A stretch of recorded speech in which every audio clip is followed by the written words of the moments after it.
God to navigate your way through difficult seasons, you must first embrace your purpose.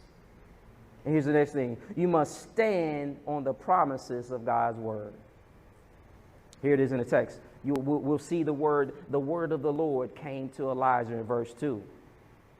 But in verse 1 it says, now Elijah the Tishbite said to Ahab, as the Lord, the God of Israel lives, whom I serve, there will be neither dew nor rain in the next few years, except at my word. Can you imagine the level of authority and the boldness he had to come in there and tell that to King Ahab?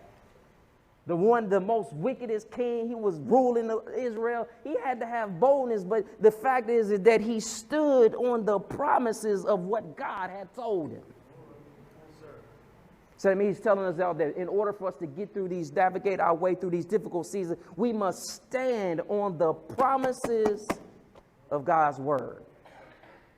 It says, then the word of the Lord, in verse 2, came to Elijah. He was walking on the premise of God's word. He had put the authority of God's word before everything. He says, leave here and turn eastward and hide in the Kerith ravine at east of Jordan. You will drink from the brook, and I have directed the ravens to supply you with food there. And so he did what the Lord told him. Are we doing what God's told us? Are we doing what God has laid out in his word for us? These are the promises of God. And within the Bible, he tells us not only his promises, but he also tells us how he fulfilled his promises for those that believed. For those that stood on the principles of God's word, he's telling us all that, hey, when you stand on my word, here's how I will fulfill them in your life. The question is, are you standing on his word? You see, this didn't just happen overnight. King Ahab and Israel didn't experience, it wasn't just all of a sudden that they were told this news about that, hey, if you don't get your act right, right? Y'all know, y'all who got the mama and daddies and them who said, like, if you don't get yourself together, right?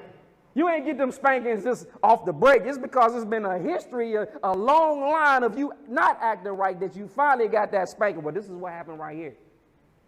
It was a history of it, of them saying, look, God was saying, look, I'm going to give you another chance. I need you to get right. Because if you can't get right, I'm going to help you get right.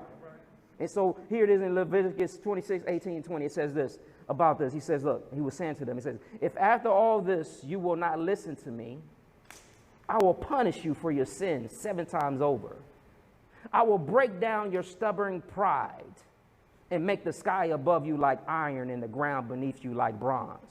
Your strength will be spent in vain because your soul will not yield its crops, nor will the trees of your land yield their fruit. Woo. Is he talking to us? He said, I will break down your stubborn pride. Deuteronomy 11, 16, 17. This is years before this happened. It says, be careful or you will be enticed to turn away and worship other gods and bow down to them.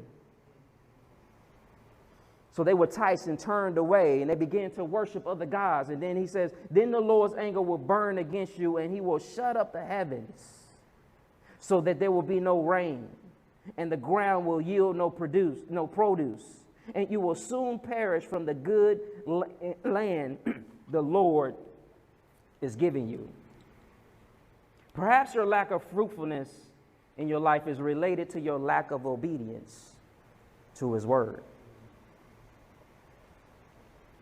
Perhaps the things are you're not getting the results that you desire to have in your life because you're not standing on his word. You're not being obedient to his word. You haven't given his word authority and you haven't given his word priority in your life.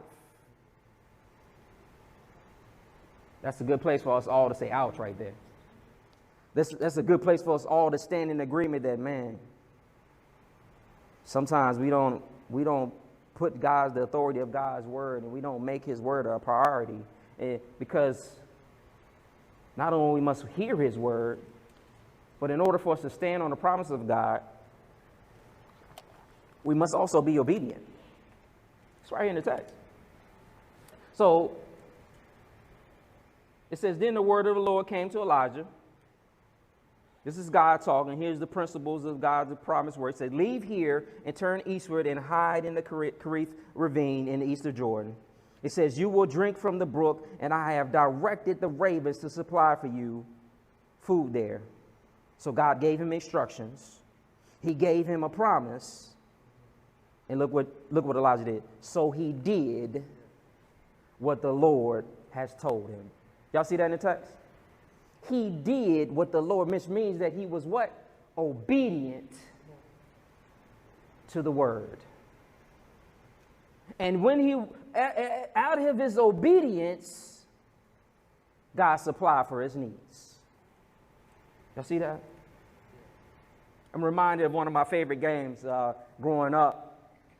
Whether I wasn't playing football or playing hide and seek, we used to play Simon Says. Y'all know the game Simon Says?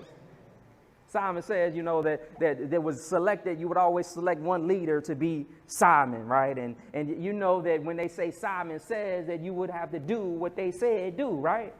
And the loser of the game was the one that didn't do what Simon said, right? So if they said Simon said touch your head, you touch your head. If Simon says clap your hands, you clap your hands. So y'all ain't played. Y'all, I've been saying Simon says several times now. So all of y'all done already lost. So he says Simon says jump on one leg. Or Simon says put one leg up. And then he would say touch your nose. But the person that touched their nose were out.